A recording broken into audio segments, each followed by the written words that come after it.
오늘 함께 나눌 말씀의 제목은요, 예배와 구원의 관계입니다. 예배와 구원의 관계. 요한복음 4장 23절 말씀을 함께 찾아보시겠습니다. 요한복음 4장 23절입니다. 요한복음 4장 23절 말씀입니다. 받들어 읽겠습니다. 아버지께 참되게 예배하는 자들은 영과 진리로 예배할 때가 오나니 곧 이때라. 아버지께서는 자기에게 이렇게 예배하는 자들을 찾으시느니라. 아멘. 우리가 몇 주간 계속해서 예배에 대해서 함께 나누고 있습니다. 예배가 그만큼 중요하고 이 시대에 하나님께서 우리에게 특별히 하시는 말씀이 이 예배라고 분명히 확신합니다. 오늘 말씀도 제가 한 가지 질문으로 시작하기 원합니다. 이 말이, 제가 드리는 이 말이 맞는지 한번 생각해 보십시오. 예배 드리는 이들이 구원받는다. 어떻습니까? 예배 드리는 이들이 구원받습니까? 네, 맞습니다. 예배를 통해서 우리가 하나님의 말씀을 듣고 주님의 임재를 경험하고 주님 앞에 회개하고 온전한 믿음으로 나아갑니다. 그래서 예배 드리는 이들이 구원받습니다. 또한 예배받는 이들은 반드시, 구원받는 이들은 반드시 예배를 드린다. 어떻습니까? 구원받는 이들이 하나님의 은혜를 생각하며 주님 앞에 믿음으로 드리는 것이 예배입니다. 그래서 구원받는 이들은 반드시 예배를 드립니다. 이것도 맞는 말입니다. 그렇다면 오늘 우리가 이 예배에 대해서 우리의 삶 가운데 한번 생각해 보기 원하는 말씀의 핵심은 뭐냐면요, 내가 드리는 예배를 통해서 나의 구원이 확인된다라는 것입니다. 반드시 내가 드리는 예배를 통해서요, 나의 구원이 확인됩니다. 지난 말씀을 통해서 우리가 몇 번씩 확인한 진리가 있습니다. 그것이 무엇입니까? 하나님께서 받으시는 예배가 있고 또 하나님께서 받지 않으시는 예배가 있다는 것이죠. 그래서 우리가 대표적으로 가인의 예배는 받지 않으시고 아벨의 예배는 받으셨죠. 그래서 하나님께서 받으시는 예배가 있고 받지 않으시는 예배가 있습니다. 또한 우리가 성경을 통해서 보면 사울의 예배는 받지 않으시고 다윗의 예배는 받으셨습니다. 하나님께서 받으시는 예배가 있고요, 받지 않으시는 예배가 있다. 굉장히 중요한 거라고 말씀드렸죠. 그래서 우리 예배가 하나님께서 받으시는 그런 예배가 되기를 원합니다. 또한 우리가 이런 견지에서 생각해 보기 원하는 것은 성숙한 예배가 있고요, 미성숙한 예배가 있습니다. 성숙한 예배는 뭐고 미성숙한 예배는 뭔가? 우리가 성숙한 예배의 가장 대표적인 예배가 우리가 생각할 수 있는 그 아브라함의 예배다라고 말씀드릴 수 있습니다.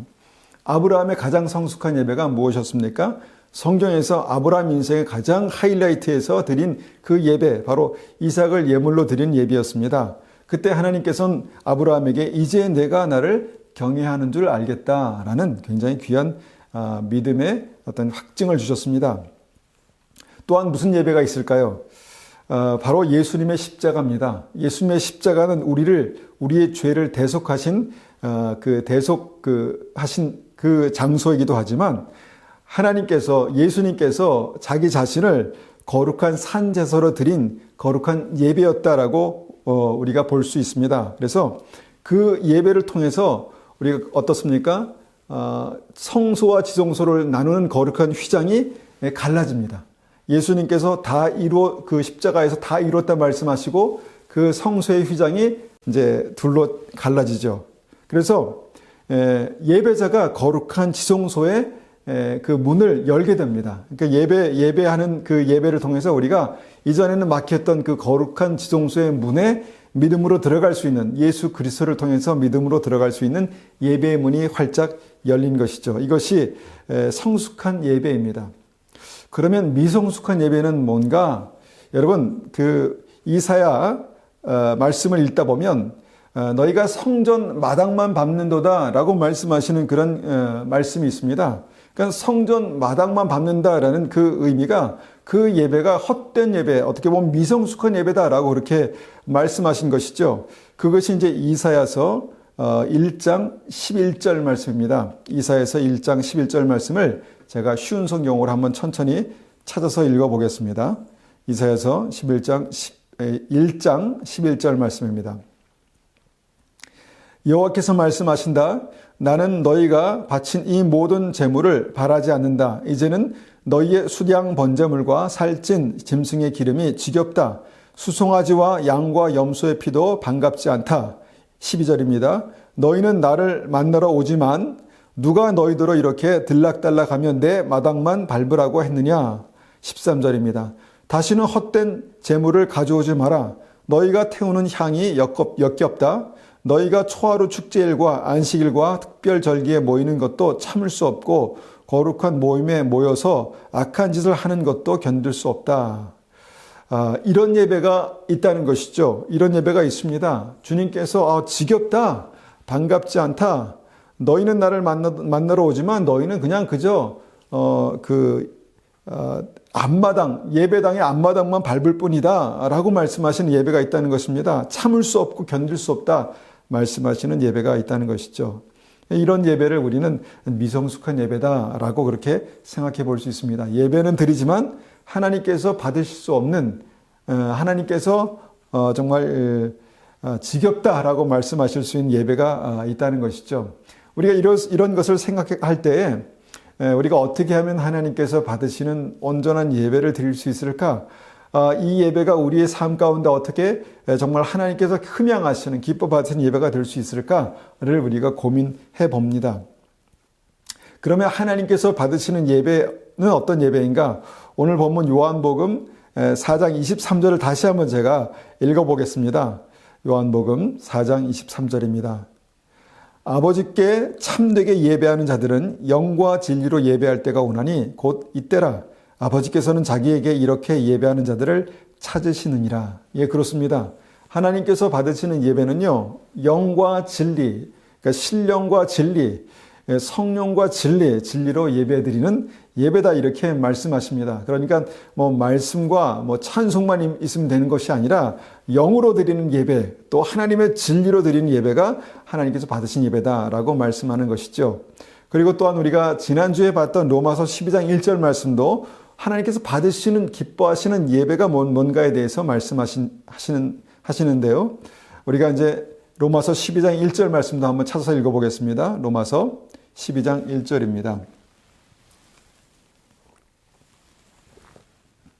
12장 1절, 로마서 12장 1절 받들어 읽겠습니다. 그러므로 형제들아, 내가 하나님의 모든 자비하심으로 너희를 권하노니 너희 몸을 하나님이 기뻐하시는 거룩한 산 제물로 드리라. 이는 너희가 드릴 영적 예배니라.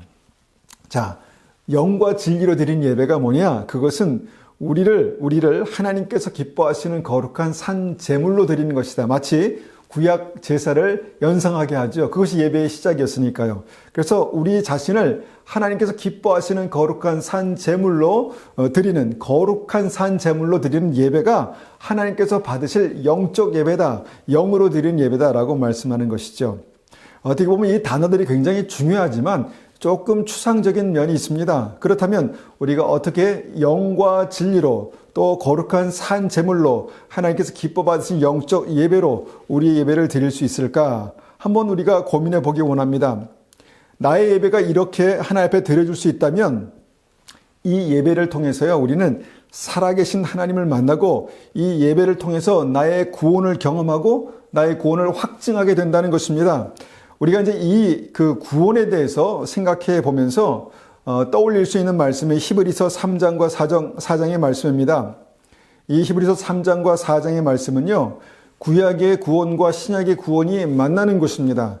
구약의 구원이 어떻게 신약의 믿음으로 구원받는 그 믿음과 관련이 있는가, 이것이 어떻게 하나가 되는가를 말씀해 주시는 말씀이죠.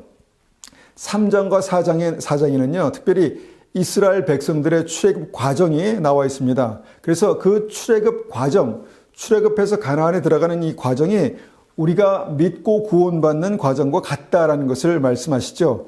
간단히 몇 말씀만 확인해 봅니다. 히브리서 3장 16절입니다. 히브리서 3장 16절입니다. 하나님의 음성을 듣고 따르지 않았던 사람이 누구였습니까? 모세를 따라 이집트에서 나온 사람들이 아니었습니까? 자, 쉬운 성경으로 읽어드렸습니다. 자, 이 말씀에서 지금 하나님의 음성을 들었다. 그러니까 하나님의 기적을 보고 하나님의 음성을 들었던 사람들이 이제 그 출애굽했다라는 것을 말씀합니다. 출애굽했다는 것을 말씀하는 것이죠. 이들은 분명히 살아계신 하나님을 믿었습니다. 주님의 음성을 들었고 주님의 기적을 보았습니다. 그런데 그들이 믿지 않았다 이렇게 말씀하십니다. 3장 19절입니다. 3장 19절. 우리는 그들이 믿지 않았기 때문에 하나님께서 약속하신 안식처에 들어가지 못했다는 것을 알 수 있습니다. 어떻게 살아계신 하나님을 보았고 들었던 사람들이, 경험했던 사람들이 믿지 않을 수 있는가? 그러니까 믿음은 단순히 우리가 이제 어떤 사실을 확인하는 것 이상의 것임을 이 말씀을 통해서 우리가 확인해 볼 수 있습니다. 그들이 전능하신 하나님을 경험했지만 믿지 않았다라고 그렇게 말씀하시고, 믿지 않았기 때문에 안식처에 들어가지 못했다라고 그렇게 말씀하십니다. 그래서 우리는 이 말씀을 통해서 어떤 것을 생각해야 되는가? 히브리서 4장 1절이 말씀합니다. 히브리서 4장 1절입니다. 이제 하나님의 안식처에 들어갈 수 있는 약속이 아직 우리에게 남아 있습니다. 그러므로 모두 조심하여 우리 중에 그곳에 들어가지 못하는 사람이 없도록 해야 할 것입니다. 지금 이 시대에 믿음으로 사는 사람들이 구약 시대에 똑같이 정말 그 믿음으로 사는 사람과 같은 믿음으로 살고 있다라고 말씀합니다. 그들이 출애굽해서 하나님의 역사를 보았고 경험하면서 믿음으로 살았지만 결국은 이 가나안 땅에 들어가지 못했는데 이것은 믿음이 실패한 것이다 이렇게 말씀하시죠. 믿음이 아니다, 믿지 않았다라고 말씀하신 것이죠. 그래서 우리들에게 경고합니다. 그러므로 우리는 모두 조심해서 우리 중에 그곳에 들어가지 못하는 사람이 없도록 해야 할 것입니다. 라고 그렇게 현재 믿음을 살아가는 우리들에게 경고하고 있습니다. 그런데 오늘 보기 원하는 말씀의 핵심은요. 이스라엘 백성들의 구원이 어떻게 시작하였는가, 어떤 말씀으로 시작하였는가를 보기 원함입니다.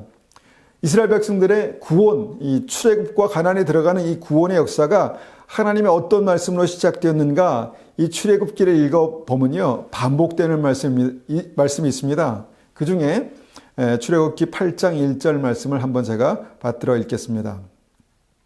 출애굽기 8장 1절입니다. 여호와께서 모세에게 말씀하셨습니다. 파라오에게 가서 전하여라. 여호와께서 이렇게 말씀하셨습니다. 내 백성을 내보내서 나를 예배할 수 있게 하여라. 자, 이것이 이스라엘 백성들을 구원하신 하나님의 명령이었습니다. 내 백성을 내보내서 출애굽시켜서 나를 예배할 수 있게 하여라. 그러니까 어떻게 보면 내 백성을 보내서 나를 예배하는 것이 구원이다라고 말씀하는 것입니다. 이 말씀을요, 개정개혁 성경으로 보면 내 백성을 보내라, 그들이 나를 섬길 것이다 라고 그렇게 표현합니다. 여기서 섬긴다, 이 서비스죠. 지금 이제 서비스, worship, 이제 우리가 같은 단어로 우리가 사용하지 않습니까? 이 섬긴다는 말, 예배한다는 말이 이스라엘 구원의 시작이었습니다. 그러니까 우리가 내 백성이 나를 예배하게 하라 라고 말씀하신 이 명령이 이스라엘을 구원하시려는 하나님의 첫 번째 어떤 그 예배 명령이었다라는 것입니다. 그래서 이스라엘의 구원은요, 바로 이 예배하게 하라라는 명령에서 시작되었다는 것입니다. 아주 중요한 말씀이죠. 내 백성을 보내 나를 예배할 수 있게 하여라. 바로 이 예배 명령으로 이스라엘 백성들의 구원이 시작되었습니다. 그래서 우리가 이렇게 생각해 보면요, 이 예배가 구원의 시작이었고요, 또 이 예배가 구원의 목적이었습니다. 목적이 무엇입니까? 하나님을 예배하게 하라. 하나님을 예배하게 하라. 여러분, 그래서 우리가 이 예배를 드리는 것입니다. 이 예배가 구원의 시작이고 구원의 목적인 것입니다. 이 예배가요, 천국에서도 계속됩니다. 천국에 가서 우리가 천사들과 함께 주님을 찬송하면서 이 정말 하나님 앞에 드리는 온전한 예배가 더욱더 정말 웅장하고 아름다운 예배가 하나님 앞에 드려진다는 것이죠. 이 예배가 구원의 목적이다 이렇게 말씀합니다. 그리고 성경을 우리가 읽어보면요, 이 예배가 구원의 원리가 됩니다. 구원의 원리. 구원받는 이들이 반드시 이 예배를 통해서 거룩하게 되고, 이 예배를 통해서 주님을 닮게 되고, 이 예배를 통해서 생명의 길을 가게 됩니다. 그래서 예배가 구원의 원리가 된다라는 것입니다. 우리는 이와 같이 예배에 관련된 이 말씀을 통해서 정말 굉장히 중요한 진리를 발견하게 되는데요. 내가 드리는 예배가 이 예배를 통해서 나의 구원이 확증된다라는 것이죠. 지금 내가 하나님 앞에 드리는 예배를 통해서 나의 구원이 확증된다라는 것입니다. 우리가 이렇게 예배를 생각할 때 어떻게 예배 시간에 졸 수 있습니까? 졸 수 없죠. 정말 정신을 바짝 차려야죠. 어떻게 예배 시간에 딴 생각을 할 수 있습니까? 그럴 수 없죠. 집중해야죠. 주님 앞에 집중해야죠. 어떻게 우리가 예배 시간에 늦을 수 있습니까? 그럴 수 없습니다. 하나님 앞에 나가는 예배입니다. 주님 앞에 살아계신 하나님 앞에 나가는 예배인데요. 우리가 늦을 수 없죠. 또 우리가 형식적인 예배에 머물러 있을 수가 없습니다. 또 우리가 가벼운 예배에 대한 가벼운 생각으로 그냥 하나님 앞에 그냥 가지라고 생각할 수 없다는 것이죠. 예배 가운데 우리가 전능하신 하나님을 만나러 가는 그런 귀한 예배 가운데 우리가 주님 앞에 서는 것입니다. 이것이 예배에 드리는 믿음의 성도님들의 삶 가운데 확인되는 것이 구원이다라고 말씀드리고 싶은 것입니다. 자, 그래서 구원이 확인되는 성숙한 예배가 무엇인가? 다시 본문으로 돌아가서 영과 진리로 드리는 예배가 하나님 앞에 성숙한 예배다. 그리고 나를 거룩한 산자물로 드리는 영적 예배가 성숙한 예배다라고 다시 본문의 말씀을 가지고 우리가 한번 생각해 보기 원합니다. 그렇다면 어떻게 구체적으로 어떻게 드리는 예배가 그런 영적인 예배인가, 성숙한 예배인가입니다.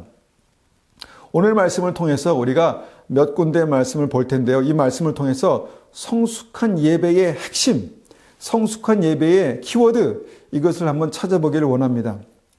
오늘 본문에 요한복음 4장을 우리가 보면요. 사실 이 말씀은 예수님을 모르는 어떤 죄 많은 사마리아 여인이 예수님을 만나서 구원받는 어떤 그런 과정을 그리고 있는 말씀입니다. 요한복음 4장 7절에요. 이렇게 말씀합니다. 사마리아 여인 한 사람이 물을 기르러 왔음에 예수께서 물을 좀 달라 하시니. 그러니까 여인이 예수님을 만나는 장면으로부터 해서 이 말씀이 시작됩니다. 사실 이 여인은 물이 필요해서 우물가에 왔다가 그러니까 삶의 필요를 위해서 그렇게 살아가는 과정에서 예수님을 만났습니다.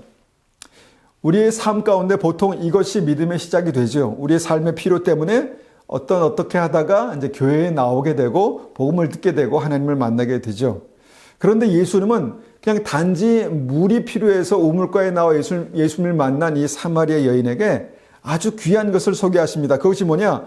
영원히 목마르지 않는 물을 소개합니다. 영원히 목마르지 않는 물이 있다, 생수가 있다라고 소개하시죠. 그것이 요한복음 4장 14절입니다. 요한복음 4장 14절. 내가 주는 물을 마시는 자는 영원히 목마르지 아니하리니 내가 주는 물은 그 속에서 영생하도록 솟아나는 샘물이 되리라. 처음 믿음을 가진 분들에게는 이 말씀이 생소할 수 있습니다. 그러나 우리가 믿음을 가지고 이것이 주님께서 우리에게 주시는 영원히 목마르지 않는 샘물이구나, 생수구나, 정말 생명을 주는 물이구나 라는 것을 알게 되는 것이 있지요. 자, 마음속에 영생하도록 솟아나는 샘물이 뭔가요? 바로 예수님입니다. 예수님께서 이제 예수님을 이 여인에게 그렇게 소개하십니다. 소개하시고 내가 영생의 생명수다라고 이렇게 소개하시죠. 그리고 나서 이런 대화가 계속되는 과정에서 굉장히 중요한 포인트를 보게 됩니다. 영생에 대한 어떤 주제, 그러니까 구원이죠. 구원에 대한 주제가 예배로 바뀌게 된다는 것입니다. 그 대화의 주제 갑자기 예배로 바뀌게 됩니다. 이 여인의 그 관심사는 뭐냐? 예배를 어디서 드려야 됩니까? 예배의 어떤 장소에 대해서 묻는 어떤 질문이 그 예배의 시작입니다. 그런데 주님께서 이 말씀을 통해서 영과 진리로 드리는 예배가 성숙한 예배이고 이런 예배자를 주님께서 찾으신다 이런 말씀을 하신 것이죠. 그러니까 장소의 문제가 아니라 어느 곳에 있든지 간에 두세 사람이 내 이름으로 모인 곳 함께 하시겠다 말씀하신 것처럼 정말 주님 안에 모여서 함께 영과 진리로 예배할 때 주님께서 예배를 받으신다라고 그렇게 말씀하시는 예수님의 결론이 요한복음 4장 23절 오늘 말씀의 본문입니다. 한번 읽겠습니다. 예수님께서 아버지께 참되게 예배하는 자들은 영과 진리로 예배할 때가 오나니 곧 이때라. 아버지께서는 자기에게 이렇게 예배하는 자들을 찾으시느니라. 아버지께서 이런 예배자를 찾으십니다. 아버지께서 이런 예배자를 찾으시는 이유가 뭘까요? 그들이 구원이 주님의 손에서 그렇게 예배를 통해 풀어지기 때문입니다. 그래서 주님께서 생명을 정말 주님께서 영혼을 살리실 그 예배자들을 그렇게 찾으신다라는 것이 이 말씀의 어떤 핵심이죠. 그래서 결국은 영과 진리로 예배하는 자가 구원받는 하나님의 백성이다라는 말씀입니다. 그때 여인은 이렇게 고백합니다. 요한복음 4장 29절. 내가 행한 모든 일을 내게 말한 사람을 와서 보라. 이는 그리스도가 아니냐 하니. 이제는 예수님을 만나고 이 예수님을 증거하는 믿음의 삶을 살게 되죠. 짧은 순간이지만 이 여인이 이 예배를 통해서, 예배에 대한 이해를 통해서 그 삶이 완전히 변화되는, 생수의 근원을 만나는 그런 역사가 있었다라는 것입니다. 결국 이 사마리아 여인의 그 고민은 생수의 근원이신 예수님을 만나는 것으로 마무리됩니다. 자, 이 말씀에서 확인하는 그 예배의 핵심이 뭘까요? 오늘 우리가 예배를 한번 집중해서 보기 원하는데, 정말 하나님께서 받으시는 신령과 진리로 드리는 예배의 핵심은 뭔가요? 바로 생수의 근원이신 예수님을 만나는 예배입니다. 너무도 당연한 말인데 너무너무 중요한 말입니다. 정말 하나님께서 기뻐 받으시는 그 예배의 핵심은요, 생수의 근원이신 예수님을 만나는 예배라는 것입니다. 우리가 예배를 통해서 만나는 예수님은 어떤 분이십니까? 우리가 예배를 통해서 경험하는 예수님은 어떤 분이십니까? 우리가 지적으로 예수님에 대해서, 예수님의 생애에 대해서, 예수님의 말씀에 대해서 알 수 있습니다. 그러나 그 아는 것이 끝이 아니라 그 아는 것을 통해서 생수의 근원이신 예수님을 만나는 것이 예배의 목적이라는 것입니다. 내가 살아갈 힘과 능력과 지혜를 주시는 예수님, 내 생명의 근원이 되시는 예수님, 내 생수의 근원이 되시는 예수님을 예배를 통해서 만나는 것이 예배의 핵심입니다. 그렇습니다. 이것이 성숙한 예배의 첫 번째 주제입니다. 생수의 근원이신 예수님을 만나는 것입니다. 두 번째로 우리는 그 예수님을 그렇게 만났던 12 제자를 생각해 볼 수 있습니다. 여러분, 12 제자를 주님께서 부르실 때 하신 말씀을 여러분 기억하십니까? 그 말씀은 아주 단순합니다. 나를 따라오너라 였습니다. 나를 따라오너라. Follow me. 나를 따라오너라. 단순하죠. 여러분, 이 말씀을 우리가 이제 생각할 때 또 무엇을 연상하게 됩니까? 구약의 이스라엘 백성들의 구원의 시작과 정확히 같다라는 생각을 하게 됩니다. 구원은요, 하나님의 인도하심을 따라가는 것입니다. 12명의 제자들은 처음엔 평범한 사람들이었고 아무나였습니다. 그런데 그들의 삶이 어떻게 구원받고 특별한 믿음의 삶으로, 제자의 삶으로, 하나님의 사도의 삶으로 그렇게 변화됩니까? 주님을 따라가는 삶에서 시작됐다는 것입니다. 그래서 주님께서 12 사도의 12 제자들의 구원의 시작도 나를 따르라라는 그런 말씀으로 시작된 것이죠. 이스라엘 백성들의 출애굽한 하나님의 인도하심을 받아 나아간 그런 구원의 여정과 같았습니다. 그리고 주님을 따르면서 제자들에게 어떤 변화가 일어났습니까? 우리가 특별히 베드로의 경우를 보면 평범한 어부였고 하나님에 대해서 잘 알지 못했던 베드로가 그 사도가 되는 그 과정 속에서 이렇게 고백합니다. 주는 그리스도시요 살아계신 하나님의 아들입니다. 무슨 말씀입니까? 바로 생수의 근원이신 예수님을 만나기 시작했다는 것입니다. 특별히 처음에는 정말 기적을 베푸시는 선생님을 만났지만 나중에는 그리스도시요 살아계신 하나님의 아들 메시아라는 그런 믿음의 고백을 하게 됩니다. 베드로가 생수의 근원이신 예수님을 만나기 시작하는 그런 모습을 보게 된다는 것이죠. 베드로가 길과 진리요 생명이신 예수님을 만나는 과정을 그 삶 가운데 보게 된다는 것입니다. 이것이 제자들이 성숙해가는 과정 속에서 주님을, 생수의 근원이신 주님을 만나게 되는 과정이었습니다. 그리고 어떻게 했겠습니까? 그리고 그 삶 가운데 찬송하며 기도하며 주님을 예배하는 삶으로 나아갔다는 것입니다. 그런데 중요한 것은요, 처음부터 베드로와 제자들의 삶에 성숙함이 있었던 것은 아닙니다. 특별히 우리가 예배로 나아갈 때 생수의 근원이신 예수님을 만나는 것이다 말씀드렸는데, 처음 만남으로 완전하게 되지는 못했습니다. 베드로가 처음에는 예수 그리스도의 십자가의 죽으심을 이해하지 못했습니다. 그래서 예수님께서 십자가에 달려 돌아가심을 말씀하셨을 때 주님 절대로 그러시면 안 됩니다 라고 말씀드렸죠. 그때 주님께서는 그 베드로를 향해서 사단을 물러가라 이렇게 말씀하셨습니다. 그리고 너는 나를 넘어지게 하는 자로다 라고 말씀하셨습니다. 자, 만났지만 아직 예수님에 대해서 더 깊이 모르는 어떤 베드로의 모습을 보게 되는 것입니다. 생수의 근원을 예를 들면 한 모금 맛을 보았지만 아직 제대로 모르는 것입니다. 그리고 또 계속해서 주님과 함께 동행하면서 예배를 드리고 주님을 찬송하고 그런 믿음의 삶을 살았죠. 그리고 나서 예수님의 공생의 마지막 즈음에 또한 한 번 그 생수의 근원이신 예수님을 경험하는 그런 일들이 이제 있었습니다. 그 일이 일어나기에 앞서서 베드로는요, 예수님을 정말 심각하게 부인합니다. 심각하게 예수님을 부인하죠. 그리고 예수님이 십자가에 못 박히실 때 도망했습니다. 그러니까 예수님을 배신했습니다. 그리고 나서 예수님이 부활하신 이후에도 그 믿음을 정말 새롭게 하고 주님을 따랐으면 좋겠는데 믿음을 포기했습니다. 그래서 나는 물고기나 잡으러 가겠다라고 그렇게 말했죠. 그런데 그런 베드로를요, 예수님께서 다시 찾아오셨습니다. 다시 찾아오셔서 예수님과 깊이 대화를 나누게 됩니다. 그러고 나서 베드로가 회복되는 역사가 일어나죠.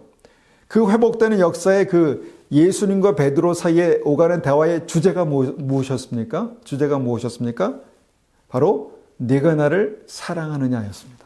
주제는 사랑이었습니다. 내가 나를 사랑하느냐, 내 양을 먹이라. 이것을 3번 반복하시면서 이 대화를 이어가셨죠.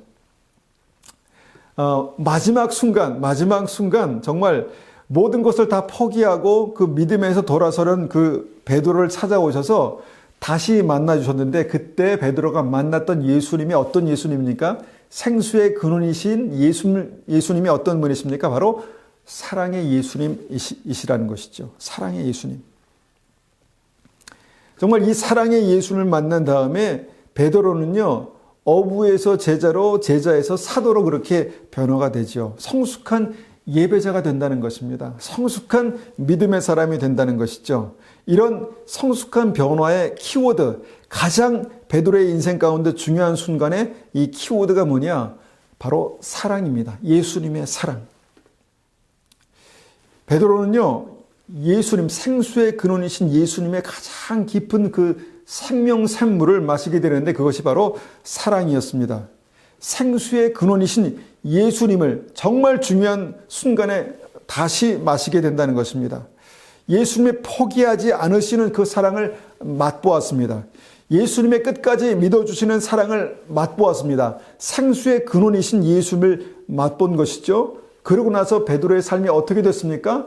실패한 제자에서 하나님의 사도로 변화됐다는 것입니다. 바로 실패와 배신에도 불구하고 그를 끝까지 사랑하시는 예수님을 만났을 때 베드로의 삶은요, 또 다른 믿음의 또 다른 경지에서 예수님을 바라볼 수 있게 됩니다. 예수님을 바라보고 하나님을 예배하는 사람이 되는 것이죠. 그래서 이 베드로의 변화된 믿음의 삶과 사역에 성숙한 믿음의 그 예배의 핵심 키워드가 있는데 그것이 뭔가? 그것이 바로 주님을 사랑하는 예배입니다. 주님을 사랑하는 예배. 자, 우리가 이 예배에 대해서, 이 주제에 대해서는 이전에도 많이 나눈 바가 있습니다. 예배의 핵심은 뭐냐? 주님을 사랑하는 것입니다. 사랑하는 주님을 섬기는 것입니다. 이것이 예배의 키워드죠. 여러분, 나의 예배가 주님을 사랑하는 예배인가? 이게 굉장히 중요하죠.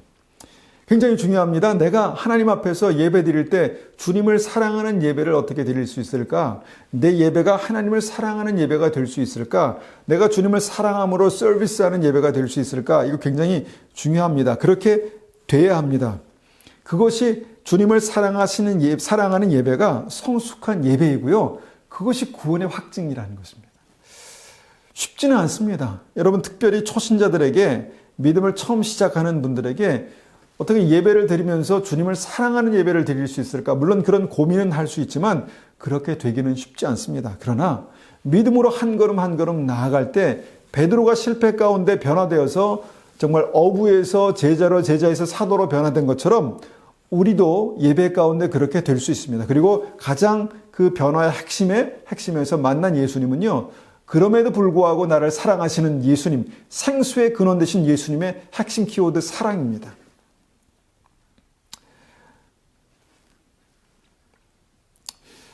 우리가 또한 이제 성숙한 예배를 생각할 때 또 한 사람을 우리가 한번 생각해 볼 수 있는데 바로 믿음의 조상 아브라함이죠. 믿음의 조상 아브라함입니다. 아브라함의 믿음도요, 그 삶의 터전을 떠나는 것으로부터 시작합니다. 다시 말하면 본토 친척 아비집을 떠나서 하나님의 인도하시는 곳으로 가는 것이 그 믿음의 시작이었다라는 것입니다. 아브라함의 삶에도 중간중간에 실패하는 일들이 있었습니다. 정말 세상을 두려워해, 세상 사람들을 두려워해서, 세상 권력을 두려워해서 아내를 누이라 속이는 일들이 있습니다. 가정 안에서 어떻게 보면 참 부끄러운 일이죠. 믿음의 조상이 이런 실수를 범했습니다. 또한 하나님의 약속을 받고 나서, 이삭을 주시겠다는 하나님의 약속을 받고 나서요, 이스마엘을 출산하기도 했습니다. 믿음의 실패죠. 믿음의 실패입니다. 주님을 따르는 믿음의 사람 아브라함의 삶 가운데 이런 실패들이 있었다는 것이죠.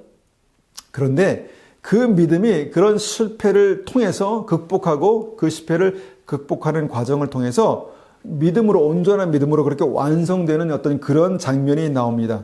그 장면이 무엇인가요? 바로 모리아산에서 이삭을 드리는 예배였다는 것입니다.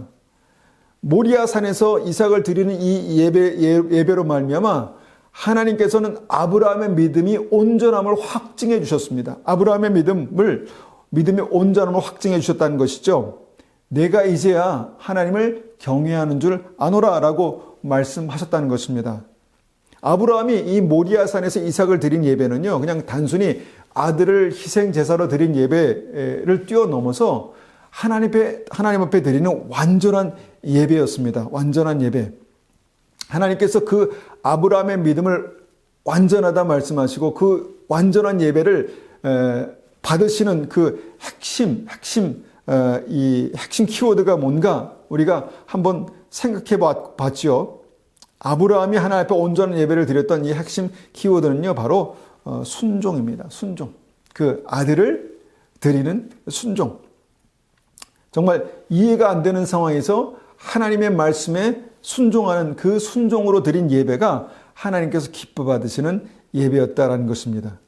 아브라함은 이 예배를 통해서요, 하나님께서 그 믿음을 확증해 주시고 그 믿음을 확증해 주실 뿐만 아니라 하나님의 놀라운 축복과 약속을 풀어주셨습니다. 그리고 나서 이것이 아브라함 전 인생의 가장 최고의 순간이 되었다는 것이죠. 그 최고의 순간에 무엇이 있었는가? 바로 예배가 있었다는 것입니다. 특별히 순종하는 예배가 있었다는 것입니다. 이것이 굉장히 중요한 결론입니다. 그래서 아브라함의 그 성숙한 예배의 키워드는 바로 순종입니다. 여러분, 우리가 하나님 앞에 영과 진리로 드리는 예배라는 그 단어를, 말씀을, 구절을 알고 있는데 무엇이 영과 진리로 드리는 예배입니까? 생수의 근원이신 예수님 만나는 예배, 예수님을 사랑하는 예배, 사랑하는 예수님께 순종하는 예배, 이렇게 되는 것이죠. 그래서 하나님의 명령으로 시작한 이스라엘의 구원은 이런 과정을 통해서 예배가 됩니다. 이런 과정이 정말 성숙한 예배로 그렇게 변화되는 과정이 된 것이죠. 그리고 마지막으로 우리가 생각해 볼 것이 있습니다. 굉장히 중요하게 생각해 볼 것이 있는데요. 이스라엘 백성들이 출애굽해서 가나안에 들어가는 모든 과정 속에서 처음에 시작이 예배였고 또 목적이 예배였다라고 말씀드렸죠. 그 예배의 하이라이트가 무엇입니까? 바로 여리고성의 예배였습니다. 여리고성의 예배도 그 핵심이 뭡니까? 바로 순종하는 예배입니다. 순종하는 예배. 제사장들을 앞세우고 7일 동안 성주일을 돌면서 그들이 예배를 드렸다고 말씀드렸죠. 이 예배의 핵심이 바로 순종하는 예배였다라는 것입니다. 여러분, 칼과 전차를 앞세운 전쟁이 아니라 예배가 앞선 정말 전쟁이었다라는 것이죠. 그 전쟁에서 이스라엘 백성들이 승리합니다. 여러분, 이 말씀에서 보는 굉장히 중요한 진리가 있습니다. 바로 전쟁에 대한 기본 상식, 인생에 대한 기본 상식을 뛰어넘는 승리의 전략이 바로 예배였다라는 것을 다시 한번 확인하게 되고요. 그 핵심 주제가 순종하는 예배였다라는 것을 우리가 확인합니다. 그리고 오늘 말씀의 하이라이트, 그 성숙한 예배의 확증이 뭔가? 그것이 바로 승리라는 것입니다. 승리. 자, 이스라엘 백성들의 구원은요, 어떻게 증명됩니까? 가나안 땅에 들어가서 승리하는 것으로 증명됐다는 것이죠. 성숙한 예배의 확증은요, 승리입니다. 성숙한 예배자는 반드시 승리합니다. 성숙한 예배는 반드시 승리합니다. 믿음으로 우리가 하나님을 예배할 때 그 인생은 반드시 승리합니다. 그래서 성숙한 예배는 반드시 승리한다. 이것이 마지막으로 중요한 진리입니다. 지금 이 시대 예배가요, 점점 어려워지고 있는 것을 보게 됩니다. 참 모이기 힘들고요. 모이기 힘들고 여러 가지 이유 때문에 점점 더 모이기 어려워질 것 같습니다. 정말 바짝 정신을 차리지 않으면요, 이게 예배인지, 우리가 온라인으로 드리는 이것이 예배인지 아니면 TV를 시청하는 것인지, 그냥 말씀을 듣는 것인지 우리가 예배를 드리는 것인지, 이 분간이 안 되는 그런 시대를 우리가 살고 있다는 것입니다. 점점 더 그렇게 예배가 어려워지는 시대를 살아가고 있다는 것입니다. 어떻게 보면 사단은요, 우리의 예배를 그렇게 공격하고 방해할 것입니다. 이것을 방해하는 모든 사람이 사단이다 이렇게 말씀드린 게 아니라, 이 지금 모든 상황이 예배 드리기에, 정말 믿음의 사람들이 하나님 앞에 나가 예배 드리기에 어려운 상황이 되는 것이, 이것이 사단의 방해다라는 말씀을 드리는 것입니다. 그래서 이런 상황 가운데 우리 예배가 살아나야 합니다. 우리의 예배가 살아나야 합니다. 그리고 우리의 예배가 성숙해져야 합니다. 그리고 우리의 예배가요, 정확한 표대를 향하여서 나아갈 수 있는 예배가 되어야 합니다. 그냥 예배를 본다라는 개념이 아니라 정말 생수의 근원이신 예수님을 만나는 예배, 정말 그 생수의 근원이신 예수님의 사랑을 맛보는 예배, 생수의 근원이신 예수님의 사랑에 순종하는 예배, 그 순종을 통해서 승리하는 예배, 이 예배의 핵심들이 우리의 삶 가운데 그렇게 되어져야 한다는 것입니다.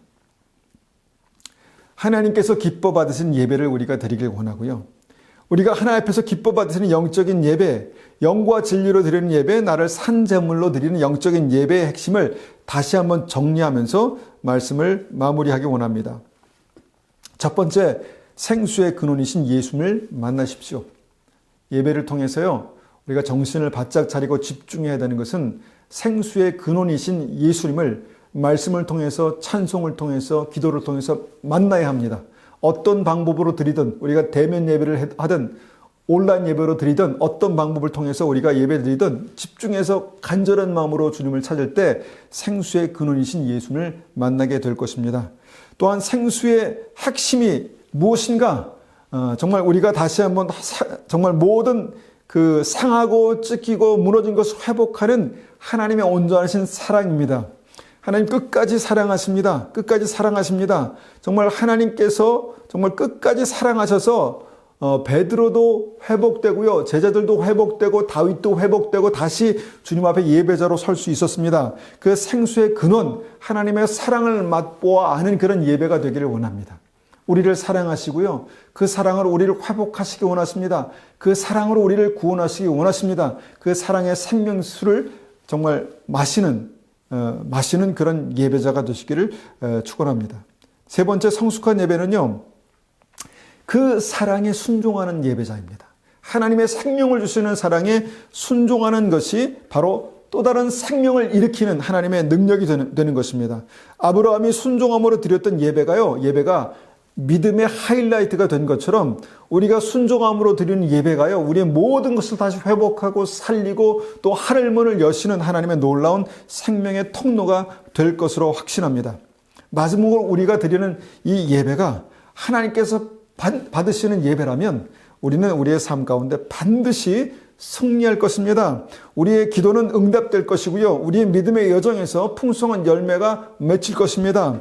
우리의 예배는 반드시 하나님 앞에 온전히 드려질 때 반드시 그 증거가 승리로 그렇게 나타납니다. 우리가 성경을 읽다 보면요, 요한계시록 그 마지막 편에 7교회 그 키워드가 바로 승리라고 말씀드렸죠.